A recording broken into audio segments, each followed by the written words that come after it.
décanter la situation. Parce que c'est vraiment une urgence. Les gens sont restés très longtemps sans exploiter. Il y a également les pistes, je crois qu'on a tenu des réunions sur ça, qu'il faut également décanter. Donc pour terminer le projet, et les pompes aussi. Parce que c'est une solution d'urgence qu'on a trouvée ici. Mais il faut trouver quand même la solution définitive avec l'avènement des pompes.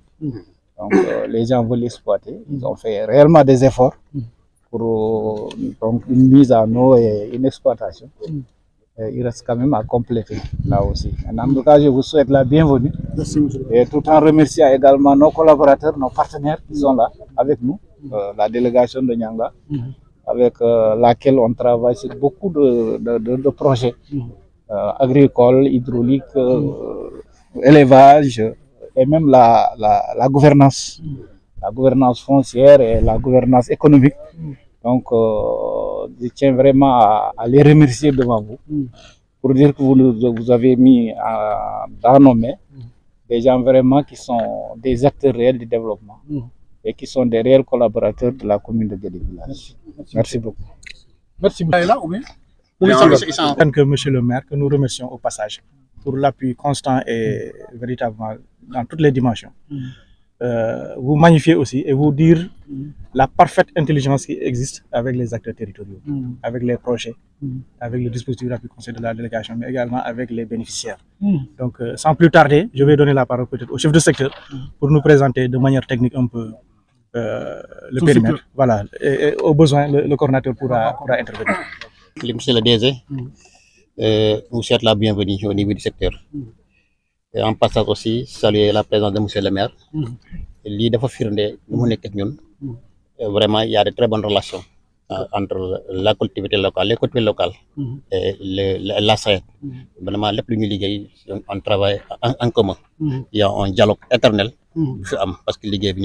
nous travaillons pour les communautés et nous gouvernons les communautés. Donc, cette relation, il faut que nous et vraiment, nous sommes magnifiés. À chaque niveau, chaque mais aussi relations yi daal c'est des relations vraiment très rafet ñoo am suñu diggante directeur délégation aussi ginnaaw bu mu leen danalee si délégation bi ñu ngi lay dalee ci turu dispositif bi au niveau du secteur de Gamadji Sary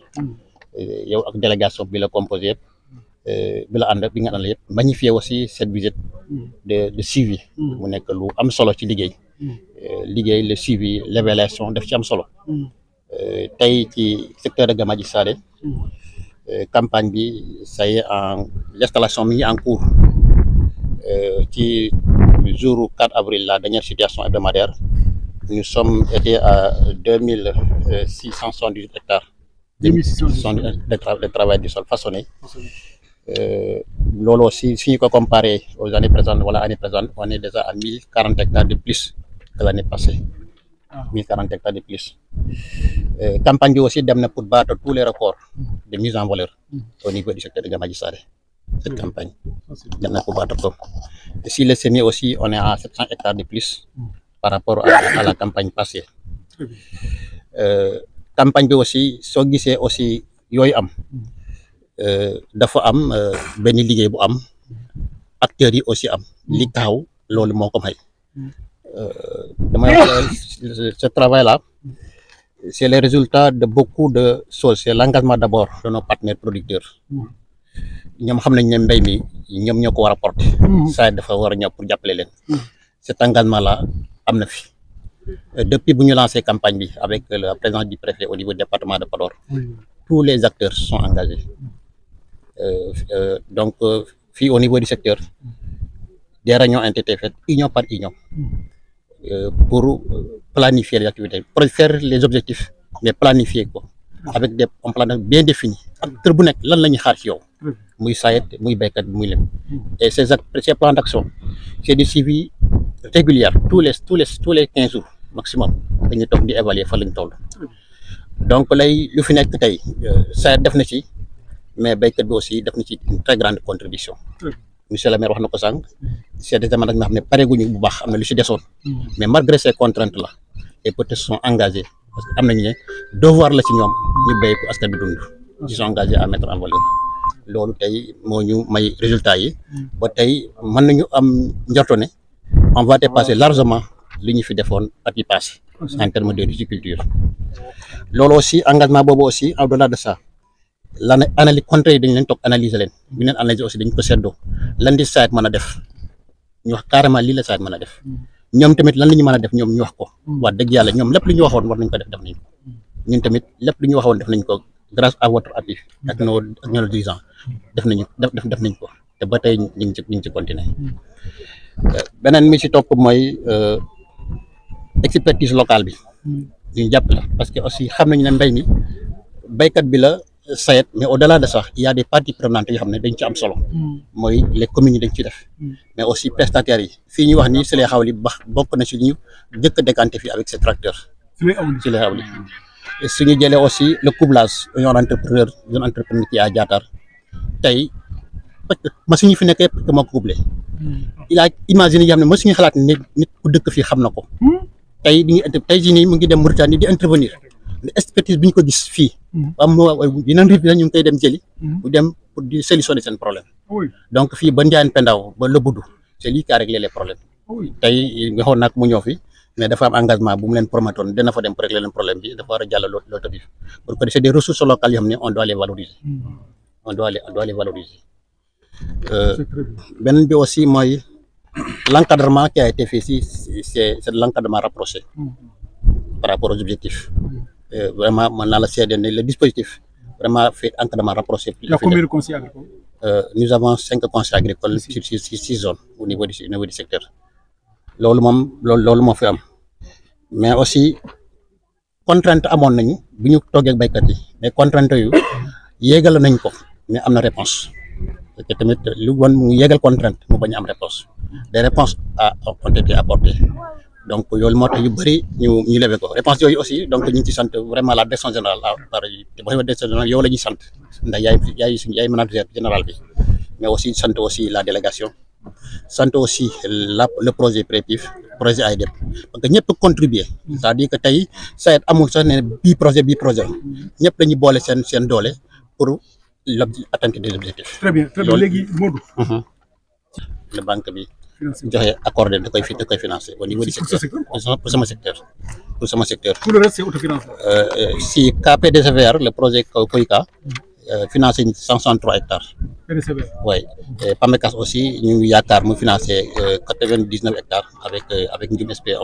am na foofu la ñu war a dem nii léegi donc yaa am loo xam ne PAMECAS moo ko war a financé. ñun fan la ñuy jëlee ay semence. département bi am na problème semence pour couvrir l'espoir ci cadre boobu sax la délégation ñu ngi ciy anticiper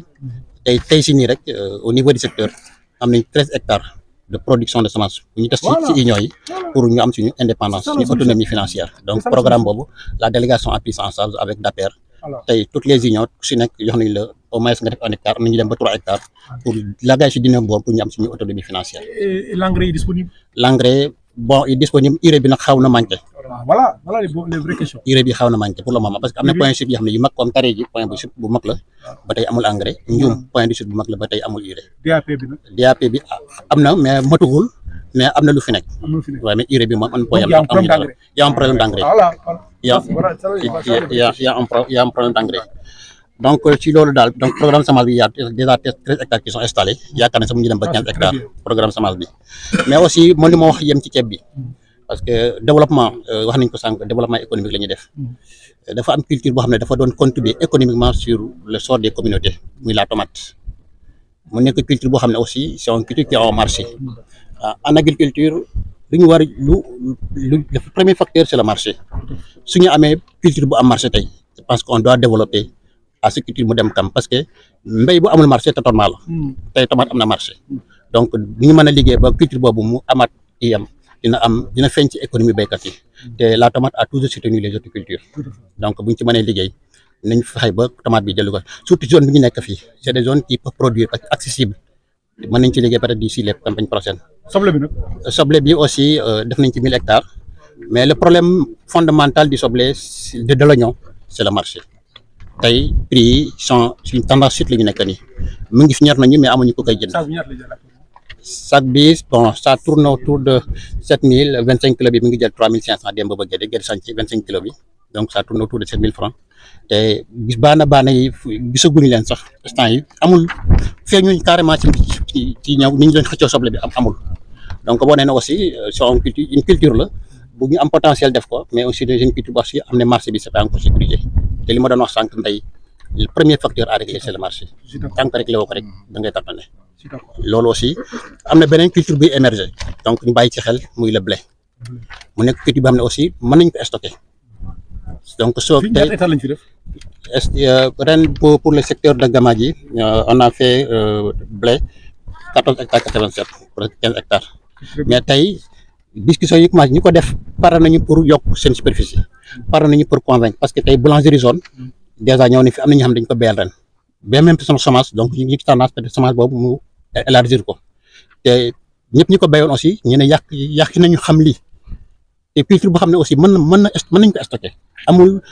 gaawul yàqu su béy yoo xam béykat c'est des cultures à pérenniser et si céréales la aussi dafay contribuer aussi céréales sèches la te blé daal dafa bokk si suñu dund kon ba nañ ko si ñu commencé am ça tourne autour de 205 mais pareegul ñu commencé récolter mais sur un objectif de 3 tonnes ils sont à 265 donc c'est la première campagne parce que wax nañu ne yooyu wax nañu ne aussi problème yi devant xam nga xamuñu ko début te xam ne bëri woon na ndox doxul bu baax au début suñu xamoon dugg dañu koy def xam ne bëriwul ndox ci demee nag ba muy ñor ba muy nak floraison ñu door yokk ndox bi j'ai vu du maïs là maïs bi aussi am na mais lu bëri am na maïs bu ñu def aussi dans les cultures de irriguées parce que fii am na c'était inondé comme zone Mboya bi on a fait du maïs en décrue ak di ñebbe ak di sorgho ak di ñebbe donc aussi ren département de Podor aussi def nañu une très grande superficie en décrue loolu yëpp yi xam ne aussi suñu ko mënee jàppale parce que yëpp day contribuer sur la sécurité alimentaire donc lépp bépp mbéy day contribuer sur la donc bu ñu ko mënee encadrer à tirer les enseignements de cette campagne. Donc il y a eu du maïs ci décrue bi. waaw waay il y a eu du maïs aussi dans l'irrigué. Il y a eu du maïs irrigué nag bëriwul. ñu ngi tourné autour de 4 hectares en saison sèche froide. Il y a eu du sorgho il y a eu du sorgho. Sorgho décrue. waaw sorgho décrue bi ren ça a bien donné moom moo gën a joxe sax ñebe bi donc ça a bien donné donc daal ci mañ ci tënk daal loolu la amoon li may présenté Matar Diop nañ ko jox kàddu pour nous présenter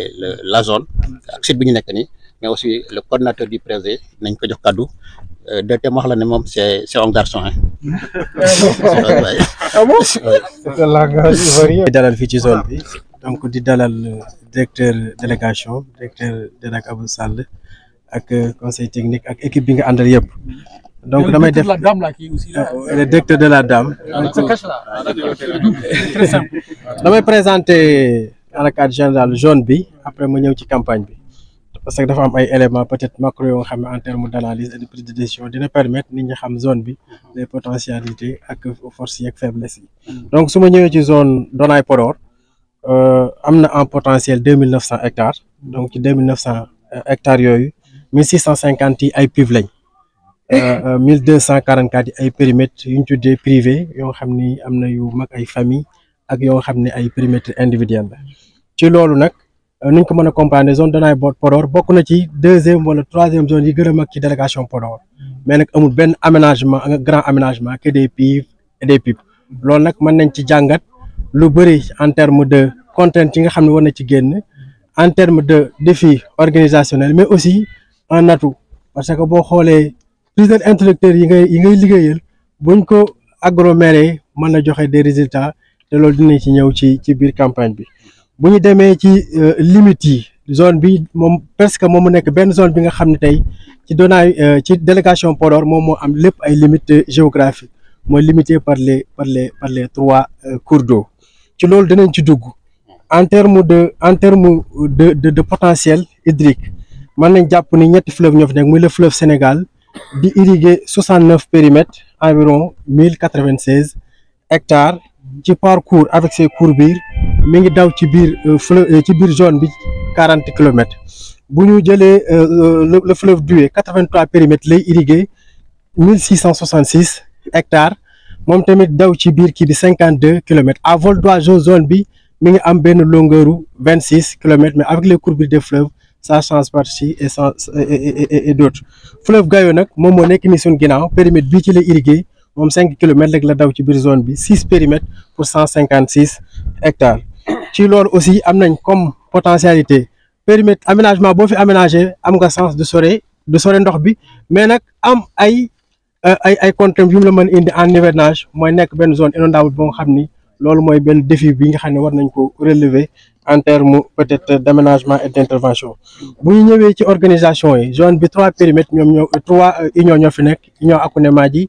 union Donay ak union Diatar. union Akuné Madji créée en 2015 moom mooy union bi ñu mujjee créé union Diatar 93 et union Donay depuis 1989 mooy union bi nga xam ni fii moo fi nekk union bi gën a yàgg. bu ñu duggee ci li nga xam ne moom mooy projet yi fi intervenir am nañ PREPIV nga xam ni aménagé 1235 hectares ci sama zone. am na beneen projet PDC vert bi nga xam ni moom dafa lim ci intervention am moom moo doon wàllu financement islamique mais aussi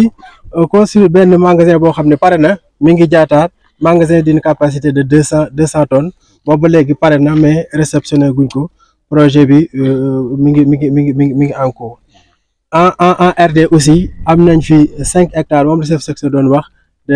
de semence yoo xam ne dañ ko def ci chaque union pour aider leen depuis un certain temps seen agrément yi dafa kii ndax li ñu ko doon bay ñu peut leen ñu relancer ko comme ça à l'avenir problème semence bi ñuy jooy ci zone bi ñu mën ko régler. su ma ñëwaatee ci historique de mise en valeur bi zone bi mën nañ jàpp ni depuis 2021 mi ngi doon dugg mise en valeur bi doon wàcc ndax 2021 lañ def 1093 hectares en 2021 en 2022 924 hectares en 2023 747 hectares en 2024 752 hectares. bu ñu ñëwee ci campagne bi nga xam ne moom la ñu nekk nii mu nekk en cours actuellement ñu ngi ci 1250 hectares offsetés un record bi nga xam ne tey depuis bi ma ñëwee ci zone bi mosul am loolu nag. chef secteur ñëw na ci lu yaatu ñu ngi defoon prévision 1677 hectares amoon ay contraintes yoo xam ne yenn yi ak PREPIV levé nañ ci yu bëri mais yenn yi nag ba léegi ak programme yi nekkoon en cours commencé gul woon ba am na ci ay jafe-jafe. en terme de semis aussi ñu ngi ci 904 hectares bu ñu sukkandikoo ci remontée yi nga xam ne am nañ ko ci semaine bi wees mu des nag. ñu xool te ci loolu périmètres yu mag yi la dañuy xaw a mag yi seen PIV yi mais périmètres yu ndaw yi 1 hectare 3 hectares yooyu sax duggaguñ ci mise en valeur donc jàpp nañu ren ji lu mu dee dinañ am 1250 wala 1300 hectares de mise en valeur. waaw ci sama zone ci sama zone kese bu ñu ko comparé ak daaw période bi ñu toll ñu ngi woon ci 662 hectares offset donc mu am benn différence boo nga xam ne de 588 hectares par rapport à la campagne de l'année passée par rapport au semis aussi ñu ngi woon ci 313 hectares donc ren ñu ngi am benn différence de 591 hectares buñ ko comparé par rapport donc loolu c'est un avancée boo nga xam ne bu am njëriñ la ci crédit bi 398 hectares la ñu defoon comme dossier ci loolu banque agricole accepté ci 172 hectares fi mu toll nii li nga xam ni enlevé nañ ko mu ngi toll ci 102 hectares contrainte rek yi nga xam ne banque bi tegaloon na ko ba li ñu defoon yëpp mën ñu ko woon a jël bokkoon na ci condition d'exploitation réelle sur le terrain des périmètres def nañ visite ak LBA moom mu apprécier ñi mu war a jox ak ñi mu war a jox dem nañ aussi ci constitution des apports am na ci yenn GIE yoo xam ni mel na dadu am nañ ci jafe-jafe boobu ndax xëy na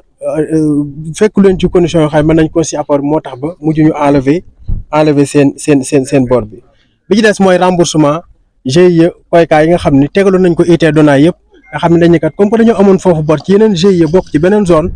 bu fekkee ñooñu remboursé wuñ duñ mën a financer fii loolu nag am na liggéey buñ ci mën a am solo buñ ci war a def nga xam ne campagne bi di ñëw moo xam ci tomate la moo xam ci ceeb bi ñu mën ko régler nga xam ni dana lever le problème du crédit au niveau de la zone. bu ñëwee fii ci union Donay Diatar nga xam ne moom moo ñu dalal foofu aussi historique de mise en valeur bi depuis 2020 319 hectares lañ defoon 2021 281 2022 311 hectares 2023 277 hectares 2024 di daaw 326 hectares ren jii ñu ngi ci offset 556 hectares virgule 7 en semis 395 loolu nag suñ ko mënee am dañuy sant producteurs yi bu baax a baax ndax rapport de confiance bi nga xam ne am nañ ko suñu diggante bu ñu gisul dara sax ñoom dañuy dem ci terrain bi offset wut seeni moyens jéem a xaar sayet lu mu leen defal ñoom ñu def liñ mën a am te loolu maa ngi ci président bi Ibrahima Wane la ak Ibrahima Aliou Sylla son adjoint Ibrahima Wane donc loolu aussi Ibrahima Wane aussi ñu ngi leen ci sant bu baax parce que depuis au début comme ni ko chef secteur waxee en décembre lañ def ak ñoom benn plan d'action commencé ñoom ay réunion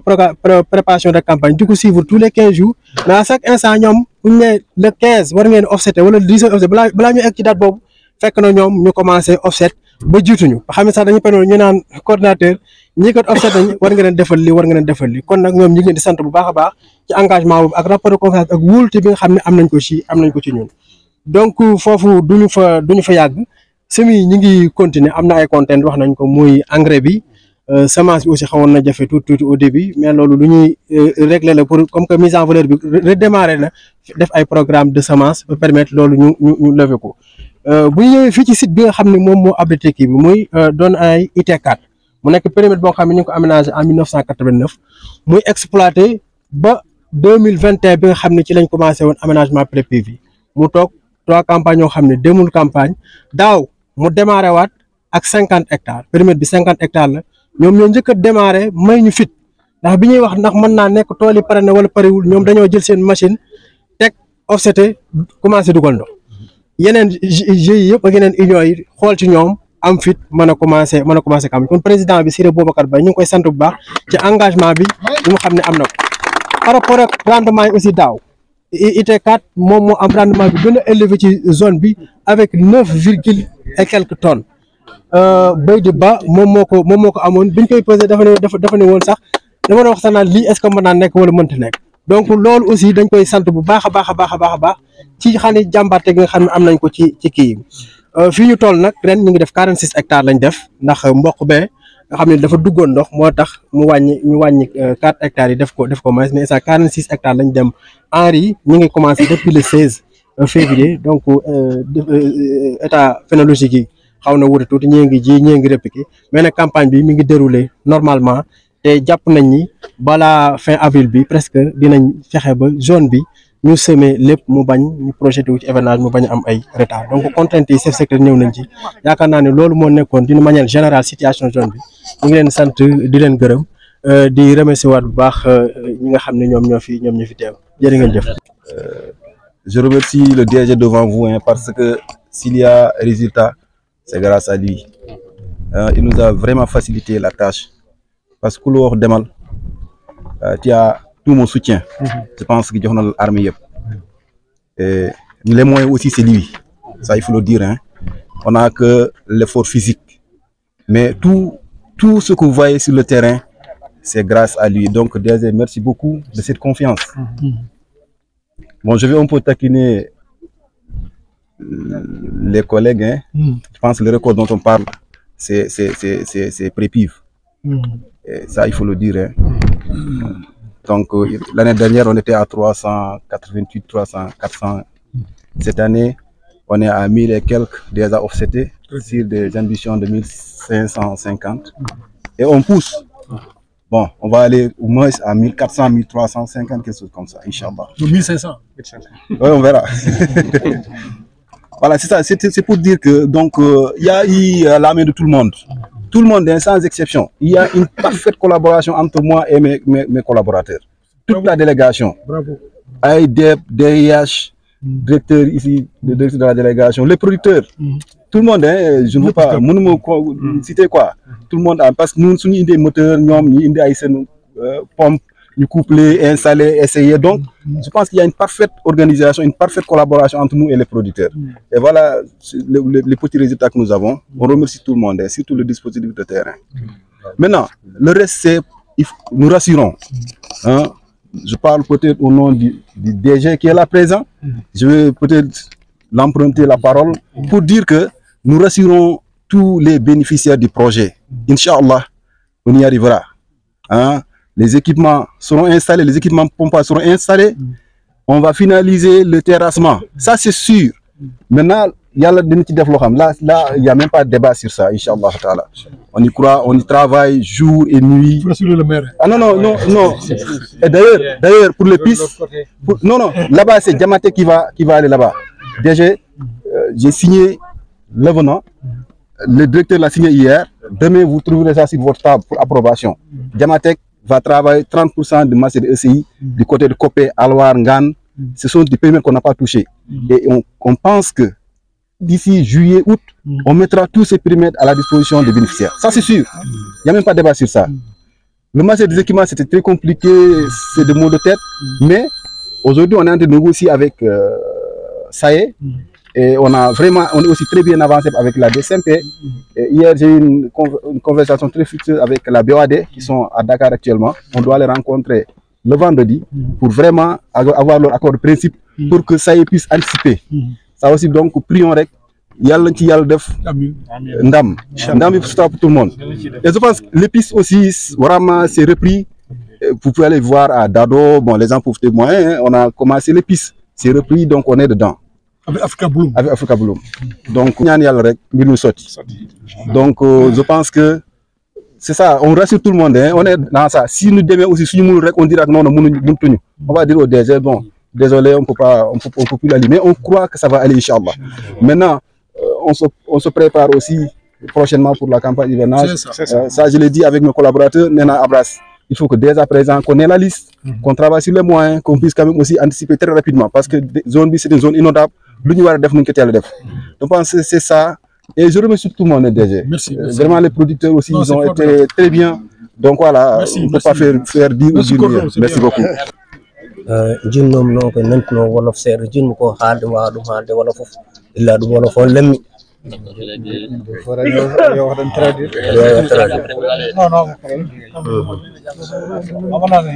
nan wolof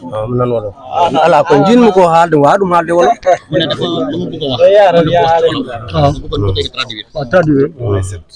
wiɗoya bisimilla ene mi ngi lay wax bismillah soyez la bienvenue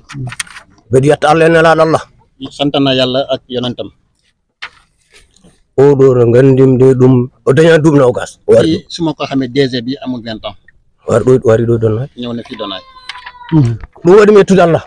loolu mu tax mi sant yalla yetta nelaɗo Allah sant aussi yonente yalla bi sallallahu alayhi wasallam bu mu ñëw fii walla ndu ara ɗo ne bu muy ñëw fii ndu ara ɗo bu muy ñëw fii minen remannoɓe min jogiɗo min jogiɗo hagga Donay 1 indi dan bay fii Donay 1 rek la ñu amoon ko périmètre 18 hectares 18 hectares la ñu amoon amen ñaama hen amen jar hen amen teddi hen ñu doon ci lekk ba ci fecc ñu soxla ngari mi taw mi guesa ba ken waɗa to mim tawaka ñama ñoo fekk tool bi ñu defar ko mo tawaka fekk moo ko heddi ko waɗa ko fof ɓe tawa lépp lu ñu fi def stop fekk naa ko wonnoɓe gues kiidɗo ñi fi nekkoon ci tool bu yàgg ba 149 personnes wonno 149 personnes la ñu woon kamɓe fof mayi ha heddi 20 ñemba del nañ ci yàlla ba mu def 20 ci 20 yi la des ci 20 yooyu laa bokk il faut mi yettal maa ngi sant loolu moo tax ma sant yàlla rew hen mu li ci topp mbeɗa yaafono sayet maa ngi jégalu sayet yimɓe tata ñetti nit mbeɗa yaafonoɓe no feewi maa ngi leen di jégalu bu baax ñetti nit mon kamɓe ñan la délégué so a yiidema raw gisaguma ko ɗum waɗi ko jiɗmi ko haalde ma haalta ɗum belmi ya bureau ma moo tax li ma bëgg wax duma ko wax ba ma dem bureau DPR mi yiyani ko gisaguma ko ay haɗi mi yiide mbayi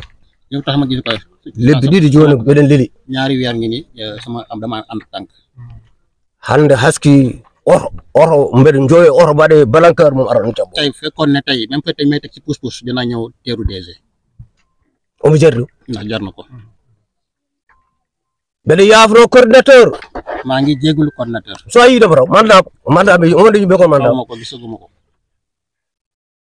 nde permis uji ɗo puɗɗotode permis bi ñu koy commencé enen fof en jooɗi ñu ñëpp toogoon ni mbatten lii la ñuy def lii la ñuy def Moutar oɗon tawa Matar fekk na ko kalka haalano ko hen lépp lu ñu waxoon nde puɗɗi nde bu ñu commencé min mbimi ñal fof momarɗo mu ne chaque bés bu nekk dinaa fi ñëw ñande fof mi ara ɗo oto walla saret walla koyɗam arata ɗum bés bu nekk dinaa indi suma tànk wala ma jël saret wala ma jël oto ñëw jiimi hen feyan fof wi ɗum feyan e mbayla lépp lu ma gis ne jaarul yoon ma ne lii baaxul pour ngeen defar ko yi ha ɓooyi dem ba ci kanam laccir watta widemi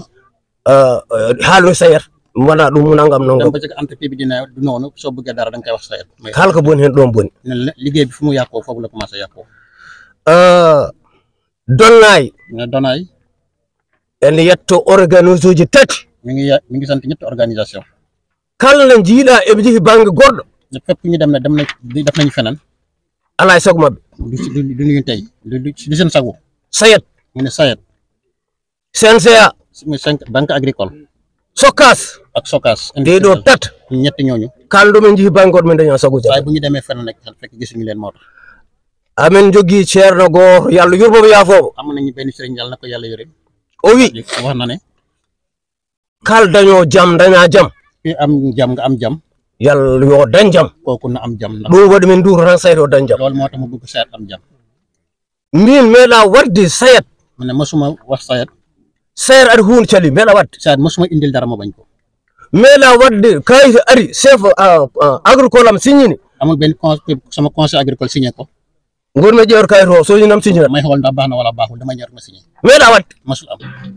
meeɗa wadde mu ne mosul am ɗum waɗi beele ñaago Allah moo tax may ñaan yàlla SAED yo yaa jaam SAED na am jam so dañi jaam dam dañat jaam SAED bu amee jam ñun ñu am jam ko jinmi ko haalden heewi li ma bëgg a wax bëri na ye mbatti haqqillaji ma kankam jumbunam hen seeɗa heddi ko ham yi délégué mu ne lañ ciy def li ma wax noonu ngeen bàyyi ci xel li des nag dinaa gis délégué eɓe liggeyima guese ɗe eɓe liggeyima ha feewi ngeen liggéey nañ tool liggéey bu baax nde ɓe ngari nde eɓe mbi amen ndeme mbaɗe maaro biñ ñëwee ne nañ béy leen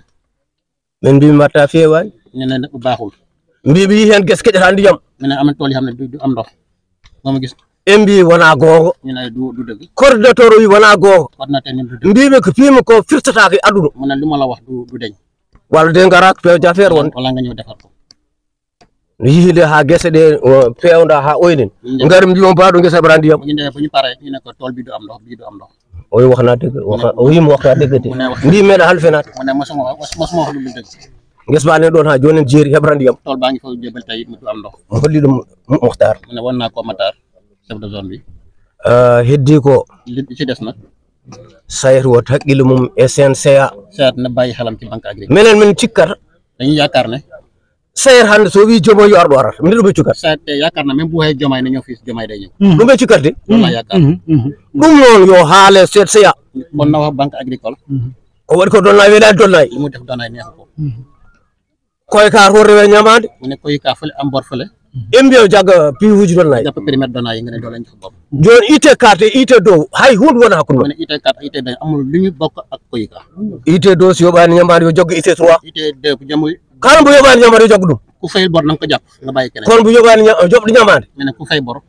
teɓe yetti Allah ko sali ko tottude amen tey damay sant yàlla lu mu si li mu ñu joxul bor o fonno tottude amen hedde 50 walla 40 walla 60 walla 100 so heewi joni min ndemi 800 et quelques hectares mu ne daf ñu war a jox à peu près 100 hectares woni hen saka SAED woni hen saka tey sax bay nañu 800 hectares recensement bi paregul sax ɗum noon SAED yo wat haqqille mabɓe yoɓe ref tooña men nekk SAED nay wax def si yéen bu ñu leen tooñ banque agricole donnayi meeɗa wadde tekki boɗeje meeɗa wadde danaay mosul def brassard rouge meeɗa toye laamu haalde noon naggam mosul dem aussi di wax si état lu min jiiɗi ko ballowo men deɓa min deɓa ku ñuy dimbali ñu bay lañ soxla sa ƴeewi hande donnayi soo xoolee tey si donaay gonɗo Amérique gonɗo France gonɗo ɗum e ɓuurani nawgas ñu nekk bitim réew matuñ ñaar fukk min heddiɓe hokkoɓe reɓo ñi si des yëpp ay béykat kal ballowo amen e deɓal ko deɓal ɓen jiiɗi kat ku ñuy dimbali ci mbay bëgg nañ ko guese ɗe noon mbiyata ala caɗele woɗi caɓede tool yi nag tandi ne amul problème am na problème saabe mbi SAED wino ko ndeme SAED dafa ne bay leen kala waɗi hen probléme soɓe gaari momin pewdit lépp lu am problème bu ñu ko gisee dañ ko defar min ɓe mbi IT 2 IT 2 IT 3 IT 4 hamin ndemi hamin cooñi dama nañ ité yi ba ité ba ñu récolté min mbi on waɗi formoɓe on waɗi probléme e mbi guese mbaɗɗoɗe adda rawane min ngala hen min kalali ñu ne tool yi bi ak bëri ñu waxoon ne tool yi béyoon daaw ñun amuñ ci kii sabbina ko wiyanoɓe reeme ñu ñëloon bay leen kala ko waɗi hen waɗani hen ɗum min pewdir lu ci am problème ñu defarat ko waɗi probléme min kaali wax na am na problème wax nañu ko e mbi joni ɗum ɗon em kalta ɗum no ñu ne loolu woon ñoom duñ ko wax ɗum noon e pour haalde min jiiɗa min jarteɓe ɗo hande mi jiiɗa yennu SAED de mu ne fu ma toll ni samay at bëgguma di wax SAED wallahi mbiɗa wawi ummaɗo mi yaaha ministére mën naa dem ba ministère oɗo bureau mum meeɗa toon yaade ci DG bi mosuma dem bureau délégué wonɗo ha won yahata directeur délégation dina fi nekk ba mu dem somo gayda kalam ko Diop suma waxee rek Diop lay wax Diop ɗum ɗon manque ɗum ɗon Diop ɗon haala Diop li lay wax li lay kalko waɗɗi feede donnay Diobum haala ɗum li ma wax Diop laa koy wax Diop so waɗi yo fewde Diop si ñëwee defar so fewani yoɓ kallam en mbiyaɓe ɗum ɗo fotade fewdede ma ne su baaxul naa wax ne baaxul ñu lii mënuñ ko defar walla ɗum ɗo sayet wawa ɗum fewdude ɓe goppa wala si sayet mënu ko defar ñu bàyyi ko joni guese on fewndi tool defar ngeen ko kanƴi foof ñoom ñëpp en waɗi probléme de am na problème de kalam ko mon gartu ɗo sayet li ma wax dina fi ñëwaat aménagement fewnama feewi amattement defar nañ ko canal uji ɗi fof moƴƴaɗi canal yëpp baaxuñu fof ñu yëpp baaxuñu sauf ñu ne sauf IT2 IT2 ak IT1 IT1 IT2 ñoom min waɗi volontaire salifirtede mu ne ñoo def volontaire ñu bañ koy laal joni so tawi toon joni ma taw irrigation ala probléme haydara boo fa demee doo fekk wallahi so garɗo ɗeɗo balɗe mon tawɗo IT4 ɗo mu ne soo ñëwoon fañi fa IT4 fii fof ƴetta saret fii lañ jël saret en mbaɗa hen leydi ñu def ci suuf en mbiyata kayluji e cukku ñu dem canal yi di fat sonno on jaara joni jeeɗo mon jiggo cukkuɗe ɗe su ngeen ñëwee léegi di nga gis bët sayer sene yiiɗi men ndema sayet bu bëggee ñu dem ñu bay e penir kanduji ɗi nañu defar canal yi kanduji moƴƴani canal yi baaxul le momin ndema hikka nañu bay ren momin ndema ɓuuri déwén dañu bay inchallah so woni duuɓi tati fii ak 3 ans mon garɗo tawno leydi tamadi di ngeen ñëw fekk suuf bu ñu bay saabu men mbawani neɗɗo ñande foof dawa maanaam parce que mënuñu xëy sax aɗa foti awde guesa ma nga war a jiw sa tool aɗa foti awtade guesa ma gona e canal nga nekk ci canal te sa haalis latir tan wima sayat soo waxee lakki rek mu ne la wax ko sayet mbeɗa yiɗi noon sayat itti hen haalum wiyami ɗum ɗo mu ne bëgg na sayet jël décision mu ne lii wona sayat jogui sayet moo ko moom joguiɗo men kucce mum ki ko yor kii moo ko yor ñu dem ci moom men jaato e laamu nañ dem ci état heddi ko men jaato Allah li des ci dañ ko suñu borom wasa hen gueɗel wasa du ñàkk nag ñakkata du ñàkk heddi ko lu des wonko ñaguinomi haalimo noon ɓeeɗo fof haali mon am na lu ma ñaan wax naa leen ko yéen mi haali ɓeeɗo wax naa ko John ak Matar aɓen jogui caɗele seeɗa am nañ tuuti problème guese ɗe tool yi wonko hen fewnta am na lu ñu defaraat donna e seet donay seet en hettima won 20 personnes dañani guese am na 20 personnes yi amul tool guese maɓe koye goppi ɗum seen tool dañ ko bàyyi min battidi ko nanudeɓe e yimɓe natɓe dañu bëgg dañ la mujj dugal dama ci biir tool producteur bu ñu am suñuy am donna e toye jeeri donay jeeri en heddi presque 1 hectare walla 2 hectares tan benn hectare fewdoraka kenn defaru ko min ƴetti yimɓe mi latti ɗum e yimɓe nit ñi aussi dugal leen ci biir nit ñi so woni duuɓi duuɓi tati emmima addu guesa men mu ne bu yàggee nag ñooñu dañu na dellu jox lañu la suñu tool ɗum noon ko probléme loolu problème lay nekk goɗɗum len hen mu ne leneen mi ngi ci sayat min so wi sayat tan ko jonno e Diop su ma nee sayat rek John ak Diop laay wax e mbiyami gara ndeme campagne ñoo nañ bay ñoo leen bay campagne min mbiɓe ndemat ñoo nañ dañuy bay eɓe gaddi machine aji ñu indi ay machine kalɗen waɗno machine aji ɗi su fi ñenn ñaari machine hay probléme goto ɓe dañani benn problème amuñu ko donna e 6 donay 6 donna e 7 donay 7 donna e 8 donay 8 donna e 1 donay 1 ɓen dañi ko donna e 5 donay 5 ɓen dañi machine gotel ñooñu benn machine weere joni ɓe ɗo ɓe guppi gaynude ma ñu ngi mise en eau mais pare wuñu ɗo sa yi joni mi jaawi gaynude parce que aji ɗeɓe jogui ñi tool bi soo gisee mu gaaw parce que deux moteur moo deux GMP moo fa nekk IT2 e IT1 waɗi ɗum yawde IT2 IT1 lu tax mu gaaw canal wala probléme canal bi amul en problème huuɓo jamme ñalaw guddi ak bëccëg dañuy taw machine o emi jogui 1115 am nañu 1115 ɓe kuɓata jamme ñalaw dañuy daw guddi ak bëccëg heddiɓe mbawa huɓude il faut ñenn ñi mënuñu taal ɓe goda nder guese fekk ña leen ne si biir waɗa centrel daroye canal o ñu taxaw ci canal bi ɗum noon ko probléme koye loolu problème lay indi e probléme ko ɗen woodi beneen problème bi donnay 1 donay 1 waɗi ko guesa worɓe e guesa rewɓe dafa am toolu jigéen ak toolu góor wiide yoɓe ceernu rewɓe banggue moom dama woon nañu sedde jigéen ñi à part góor yi à part